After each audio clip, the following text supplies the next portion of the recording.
ha? For the record, meron kong informasyon, ha? Na you are being used para papirmahin si Alice Go ng affidavit. Affidavit na magtuturo na si President Duterte, si Senator Bongo, si Senator Bato, si General si IDG, General Karamat ay nasa likod ng pugo. Merong tao from Malacanang nag-uutos sa'yo. Meron akong information. I can pin you down, my God. Ha? Huwag kang pailing-iling dyan. Alam kong informasyon na yan. Is that correct? No, Anong sir. purpose mo? Bakit ka pupunta doon kay Alice Go? 2 beses ka pumunta. Anong purpose mo doon? Be, sige. At sino kasama mo?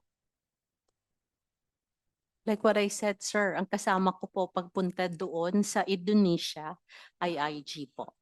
Ang We have tinatanong ni General Macapas online Sen. to Bato, cross-check. sino ang kasama mo pumunta sa kulungan ni Alice Go? Yun ang tanong ko. Ako lang po, tsaka si attorney po. Hindi ka papapasukin doon na ikaw lang. Alam mo, galing ako dyan eh. Tuktok mo. Galing ako dyan sa custodial eh.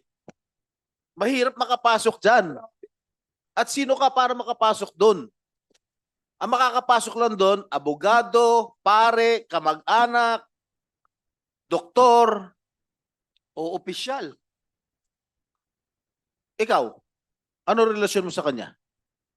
Doktor ka ba? No, sir. Pari ka ba? O ano ka ba? No, sir. O ano? I don't have a Abogado ka ba? No, sir. O, paano ka nakapasok? Who initiated the meeting? And how did you enter the custodial center? The first time po na pumasok po kami doon, I was still with IG.